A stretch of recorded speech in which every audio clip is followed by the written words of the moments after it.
Hi అండి, welcome back to our channel Revathi official. Weather చాలా చల్లగా ఉంది కదా. సో ఇలా చల్లగా ఉన్నప్పుడు, అలాగే వర్షాలు పడేటప్పుడు వేడివేడిగా ఏదైనా తినాలి అని అనిపిస్తుంటుంది కదా.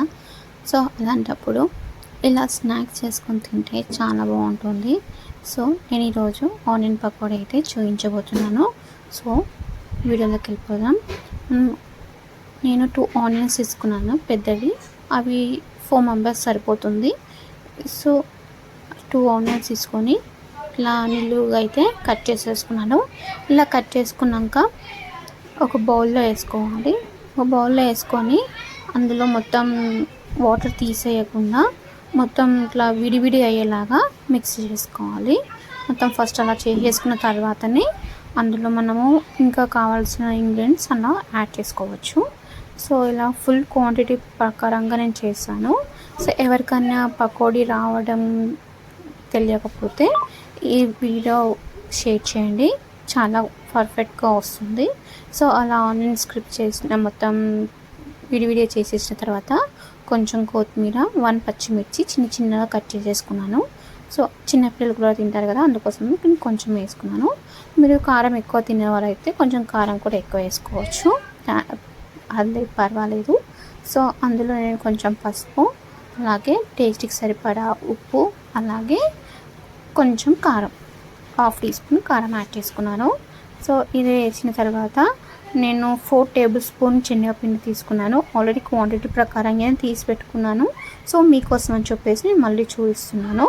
4 టేబుల్ స్పూన్ శనగపిండి, అలాగే 2 టేబుల్ స్పూన్ల బియ్యం పిండి అయితే తీసుకున్నాను.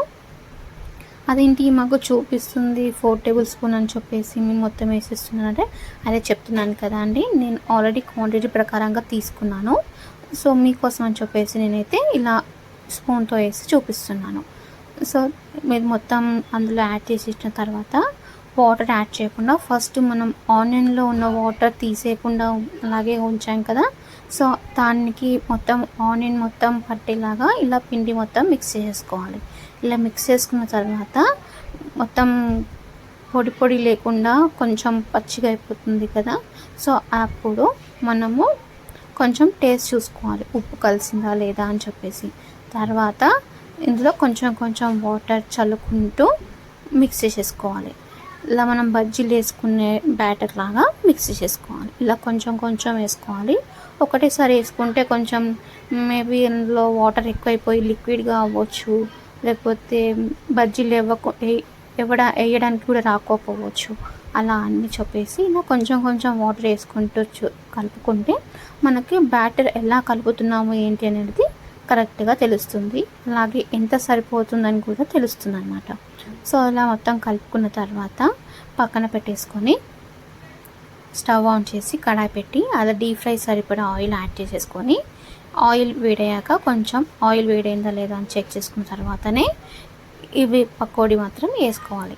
ఆయిల్ వేడి కాకముందు వేసుకుంటే ఆనియన్ పకోడీ అంత మంచిగా పొంగదు, అలాగే టేస్ట్ అనేది కుదరదు అన్నమాట.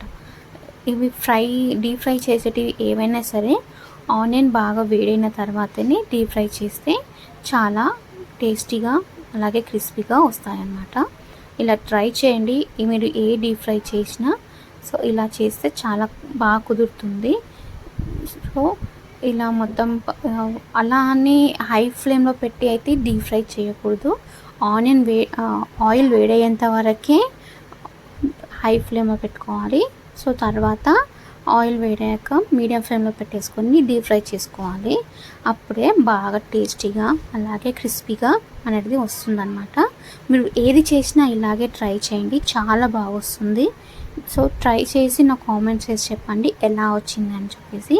ఎవరికైనా ఆనియన్ పకోడీ చేయడం రాదు, కరెక్ట్ క్వాంటిటీ కుదరదు అనే వాళ్ళకి ఈ వీడియో షేర్ చేయండి.